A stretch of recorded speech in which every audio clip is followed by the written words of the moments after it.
లాడమ్మా. Good morning.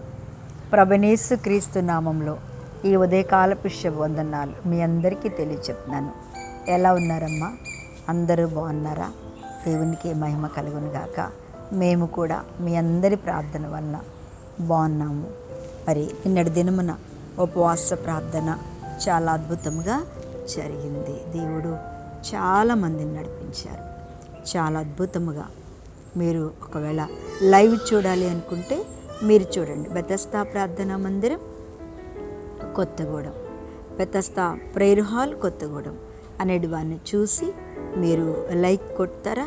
నిజంగా అనేకులకు share చేయండి. అమ్మా, ఏదో మనుషుల మెప్పు కోసం చేయట్లేదు, కానీ అనేకులు దీని ద్వారా దీవించబడతారని, ఉపవాసాలలో ఇంత శక్తి ఉంటుంది అని వారు కూడా బలమైన సమయం వచ్చినప్పుడు, కష్టం వచ్చినప్పుడు, ఒకవేళ ఏదైనా బాధ వచ్చినప్పుడు మనం ఎప్పుడు తినటమే కాదు, కానీ దేవుని కొరకు మన శరీరాలు కూడా నలగొట్టుకోవాలి అనేటువంటి మరి మంచి ప్రార్థన ఆత్మ వారి మీద ఉంటుందని నేను చూడమంటున్నాను. ఆమెన్. హల్లెలూయా. మంచిదిరా. ఎలా ఉన్నారు? బాగున్నారు అందరూ? ఒంటరిగా ఉన్నానని బాధపడుతున్నావా?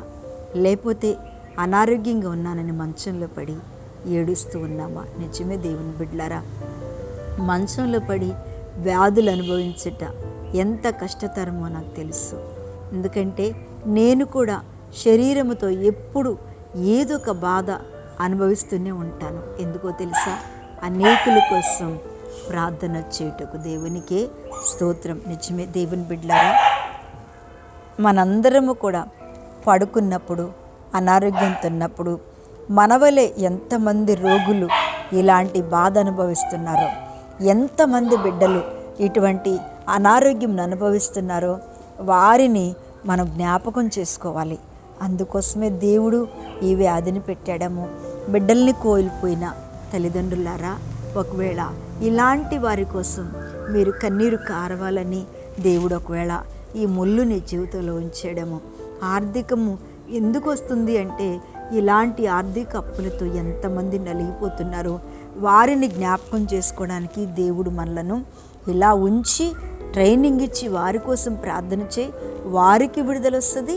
మనకి అంటే ప్రార్థించే నీకు కూడా దేవుడు విడుదలిస్తాడు. ప్రతి దానికి కూడా అమ్మ ఒక గుణపాఠాన్ని ప్రభువుని మనకి నేర్పిస్తున్నాడంటే ఖచ్చితంగా దేవుని యొక్క సన్నిధానంలో మనలాగా బాధపడుతున్న వ్యక్తుల కోసం మనం ఏం చేయాలంటే ప్రార్థన చేయాలి. ఒకరోజు నేను అనారోగ్యంతో ఆసుపత్రికి వెళ్ళినప్పుడు, అసలు మామూలుగా జ్వరం వచ్చి బాగా 103-104 ఉన్నప్పుడు ఆసుపత్రికి వెళ్ళినప్పుడు, ఆసుపత్రి నుంచి పెద్ద ఆసుపత్రి అది, అబ్బా వాళ్ళ రోగులను, వాళ్ళ బాధ, వాళ్ళు వేస్తున్నటువంటి మూలుగులు చూడలేక నేను అక్కడి నుంచి బాగా ఏడ్చేశాను. ప్రభువా, నా జ్వరం ఎంత వీళ్ళ వ్యాధి ముందు, నా బాధ ఎంత వీళ్ళ గాయాల ముందని. దేవాని చిత్తమైతే ప్రభు నన్ను తాకటం కాదు, వీళ్ళందరినీ తాకండి అని ఏడ్చుకుంటూ ప్రార్థన చేసి 3 రోజులు కూడా అదే అంశం పెట్టి ప్రార్థన చేశాను. అవును, మనకి నేర్పించడానికి దేవుడు ఇలాంటివన్నీ కలగజేస్తూ ఉంటాడు. అమ్మ, అలాంటప్పుడు మనం ఇతరుల కోసం కూడా ప్రార్థన చేసేవాళ్ళం అవుతాం. అది నేర్పిస్తున్నప్పుడు విసుక్కోకే, బాధపడబాకు. ప్రభు చిత్తం నీడల తప్పకుండా నెరవేర్పు జరుగుతుంది.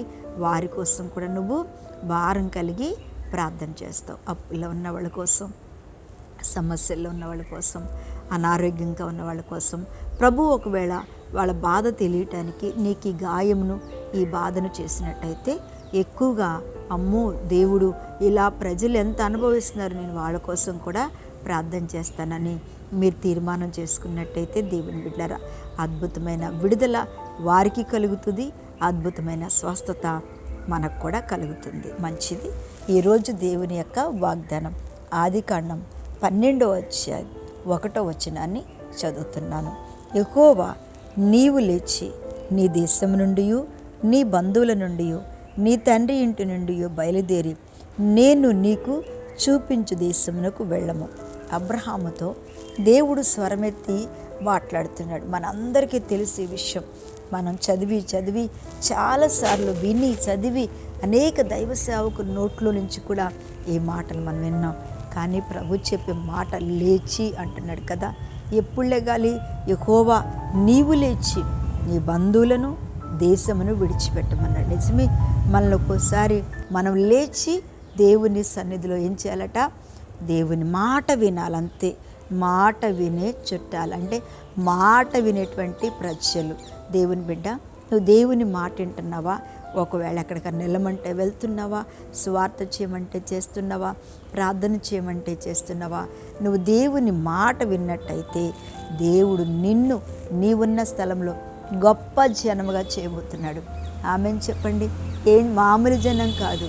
నాకేమి రాదనుకోబాకు. ప్రభు ఎప్పుడు నిన్ను వాడుకోవాలనుకుంటున్నాడు, ఎప్పుడు నిన్ను నిలబెట్టాలనుకున్నాడు, గొప్ప జనముగా చెయ్యాలని ఆయన ఆశపడుతున్నట్టయితే ఆశను నీ నుంచి ఎవ్వరు కూడా, దేవుడు గనుక నిన్ను వాడుకోవాలనుకుంటే అది ఎవ్వరు దాన్ని తప్పించలేరు. అందుకనే నువ్వు దేవుని మాట విను, దేవుడు చెప్పింది చెయ్యి, దేవుడు లెగమన్న స్థలంలో నుంచి లే, దేవుడు ఎక్కడికి వెళ్ళమంటాడో అక్కడికి వెళ్ళు. అప్పుడు నీవు దేవుడు ఎలా దీవించబడతావో రేపు నేను మీకు చెప్తాను. దేవునికి స్తోత్రం. ఈరోజు వాగ్దానం ఏంటో చెప్పండి. లే, మంచం మీద నుంచి లే, ఉపవాసంలో ఉండు. ఇంకేం చేయాలి? కన్నీరు కారువు, మోకరించు. నువ్వు ప్రార్థించినప్పుడు దేవుడు నీకు ఏది చెప్తాడో అది ఖచ్చితంగా దేవుడు నీ జీవితంలో నెరవేర్పుని చేస్తాడు. మంచిది. మీరందరితో దేవుడు మాట్లాడారు. అమ్మ, దేవుని మాట వినండి.